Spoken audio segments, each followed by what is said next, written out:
আমাদের ওয়াদা করতে হবে, কে আলিয়া, কে কওমি, কে ওয়াহাবি, কে সুন্নি, কে জামাত ইসলাম, কে চরমুনা, কে হেফাজত, কে কোন দল করে এটা দেখার বিষয় নয়। ওয়াতাসিমু বিহাবলিল্লাহি জামিআও ওয়ালা তাফাররাকু, আমরা ঐক্যবদ্ধ হতে হবে। ঠিক কিনা জোরে কোন?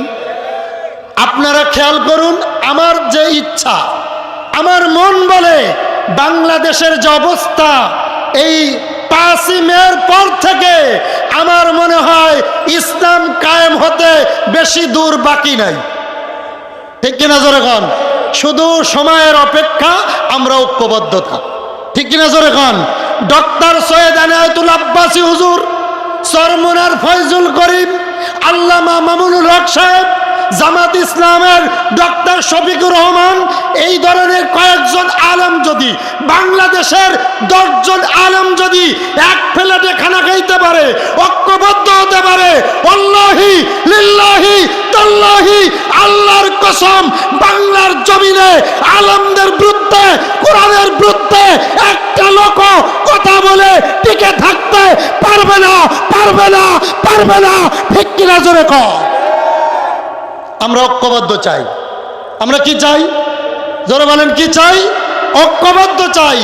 আর এই ঐক্যবদ্ধ চাওয়ার জন্য সব থেকে গুরুত্ব দিয়েছে ডক্টর আব্বাসী হুজুর। ঠিক কিনা জোরে কোন? প্রত্যেকের দাঁড়ে দাঁড়ে গিয়ে ঐক্যবদ্ধতা হচ্ছে। আমার অনেক ভালো লাগছে, কিছুদিন আগে জামাত ইসলামের নেতা চরমুনায় যে উঠছে, আলহামদুলিল্লাহ। কোন এইভাবে যদি হিংসা অহংকার কবর দিয়ে, হিংসা অহংকার মাটি দিয়ে দাফন করে একে অপারে বসতে পারি, ইসলাম কায়েম হয়ে যাবে।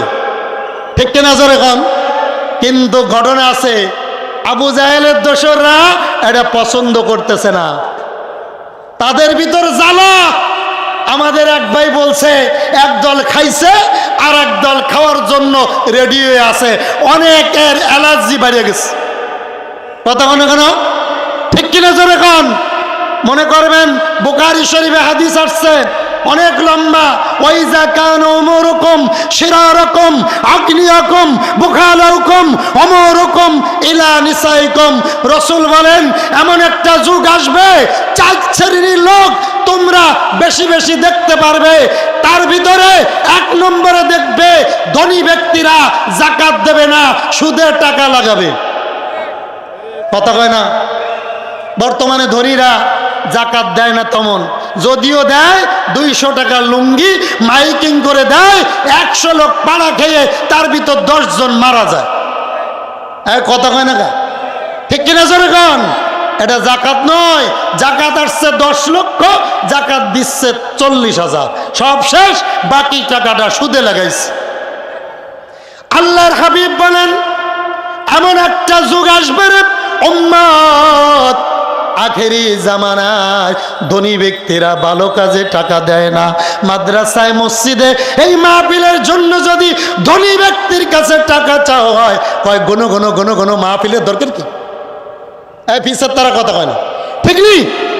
রাসূল বলেন, 2 নাম্বার, এমন একটা জামানা আসবে উম্মত, মূর্খ অশিক্ষিত জিনা করে 2 বার ধরা খাইছে, মুরগি চুরি করে 3 বার ধরা খাইছে, ওই মূর্খ লোক সমাজের নেতা হবে। কথা কয় না রে? এমন একটা যুগ আসবে, মূর্খ অশিক্ষিত চরিত্রহীনা এরা সমাজের নেতা হবে, নেতৃত্ব করবে। ওরা ছাড়া দরবার চলবে না, ওটা কিয়ামতের আলামত। ঠিক কিনা? 3 নম্বরে আমার নবীজি বলে, এমন একটা যুগ তোমাদের মাঝে হাজির হবে রে উম্মত, পুরুষের নেতৃত্ব বিলীন হয়ে যাবে। নারীরা বেশি বেশি বাজারে যাবে, দুধ বাজারে মহিলা, মাছ বাজারে মহিলা, ছাগল বাজারও মহিলা। ও মা, কাপড় বাজার তো ঢুকাই যায় না। আল্লাহর হাবিব বলেন, এমন একটা যুগ আসবে রে উম্মত, ভালো করে বুঝবা, এমন একটা যুগ তোমাদের মাঝে আসবে, নারীরা ইনকাম করবে আর ব্যাগ নিয়ে মহিলারা বাজারে যাবে, পুরুষেরা ইনকাম করে টাকাগুলো গুনে গুনে নারীর কাছে দেবে, আর নারী ব্যাগ নিয়ে বাজার করবে। ঠিক কিনা? হচ্ছে না? হচ্ছে না? যুবকেরা আছে বিদেশ যাওয়ার আগে লাইলির নামে অ্যাকাউন্ট করে যায়, 10 বছর পরে বাড়ি এসে দেখে বিছনায় বউও নাই, অ্যাকাউন্টে টাকাও নাই। কথা কয় না রে? কথা কয় না রে?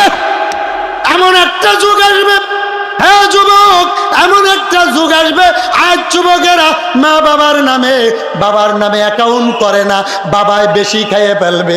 আসলে যুবক বোঝো না, বোঝো না, তোমার বাবা চাবে তোমার উন্নতি করতে, আর তোমার বউ তোমার টাকা নিয়ে খালতো ভাইয়ের সাথে ওই চট্টগ্রামে যাইয়া হোটেলে রাত কাটাবে। ঠিক কিনা? জোরে কর।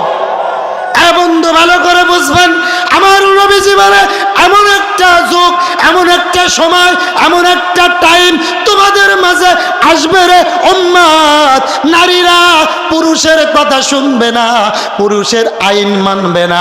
আমাদের দেশে প্রধানমন্ত্রী ছিল নারী, বিরোধী দল নারী। আমাদের দেশে কিছুদিন আগে 5 মের আগে আমাদের দেশের স্পিকারও ছিল নারী। এমনও নর্তকী ছিল মমতাজ, সে কোরআন তেলাওয়াতের পরিবর্তে মঞ্চে যাইয়া ডান্স দিছে। ঠিক কিনা? জোরে কর। নামাজ চলতেছে মসজিদে, এই সময় ওয়াজের সময় না, ঠিক নেই?